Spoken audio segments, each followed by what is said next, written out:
Today, it took me all day to do it, but I made it. This box is not what I made. This box is to protect me from exploding things that do happen when you do what I did yesterday. So, I finally got it finished. I have no idea. It's like 12 o'clock. It's like 11 o'clock right now, somewhere in there. But I finally got it finished. This is my high voltage power supply, and I put it in an Xbox 360 power supply case. There's 3 switches. That one's the main, the big one in the middle. This one is used to work, but it kind of fried itself. So it's just on all the time now. And then the voltage boost switch is this, which boosts an extra, I think, 200 microfarads at 160 volts. This is a very low power supply, but it produces really big sparks. A lot bigger than the other one I had. And the setup's easy. You got this cable set up here I made. It's nice and schlexy. Take this plug, you plug it in, which this side's a little bit hard to plug in still. I gotta grind it down a bit more. Then you take this plug, and it goes onto the other side. I don't even know if I'm getting in the angle right now because I'm plugging it in. Alright, and then that goes in there. Now those are your high voltage out leads. And then in the center, you have your test leads to see what kind of voltage you're getting.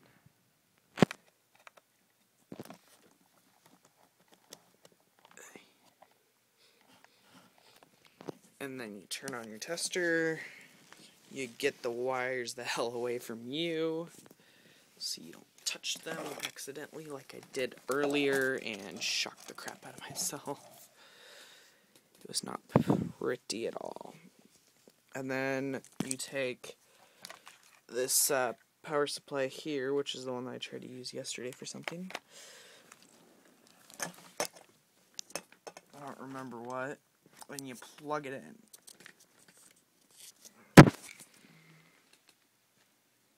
Now my multimeter's reading 3 volts because capacitors charge themselves over time. Now what you do is you flip this big main switch, and when I flip this main switch, it's going to start charging. So I'll get it on the thing, and it will begin charging. Now right now I have the voltage boost off. So it will just, oops, I just put my finger in front of the camera. So it will just be 160 volts at however many amps or whatever the capacitors are. So we'll get that in front of the camera, and you get a nice little spark there. I don't know how that sounds because I just touched my pants to it. It was like probably, but... And then we have the voltage boost switch, which is right down there somewhere. If you can even focus on that. I can't. But I'll turn that on really quick. It's kind of tight down in there. Alright, now I got the voltage boost switch on. And we'll turn, or the power switch, the power boost, not voltage boost. It doesn't boost any voltage because... sadly, the other switch died. Right, so now this is with the power boost switch on. Hopefully you won't hear pants ruffling. Which, it's a slightly larger spark than the other one. You might not be able to see it on the camera, but it's a slightly larger spark. And that is my power supply. It looks pretty sexy, I think. Tell me what you think. Tell me what I can improve on, besides the broken switch that I'll probably find another one to replace it with, and take my painstaking time to remove that and destroy it, and fix it. Oh yeah, the inside.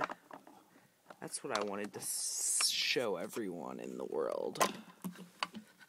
So that way they can replicate mine and steal my ideas. kind of got it a little bit tight on the front here. That's why I'm trying to take it off, and you have a terrible camera angle. I'm just going to sit it down for a second. There. Alright, so that is the inside. I have a transformer, a step-down transformer used in step-up, connected to a tiny rectifier circuit I made. I have these two photo flash capacitors connected as my boost. That connects to that side of the switch, which is not... Oh, God. I am smart. I am really smart. Notice.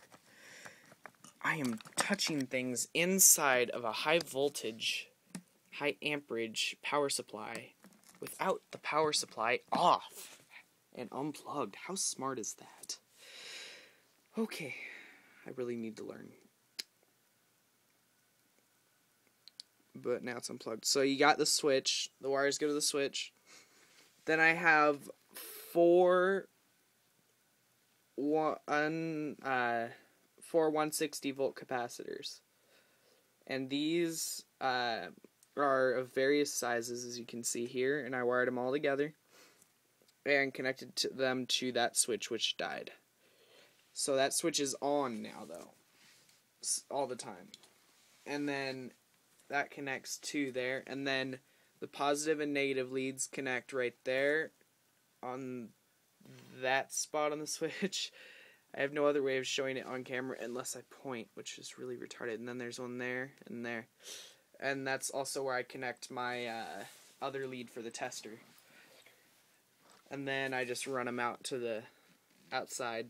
If I had the time and patience to completely switch this thing around to the right side, I would do it. But I really don't feel like switching this thing around again. I think that it should be the other way around, but I just don't feel like doing it. So, that's it, and we'll see you later.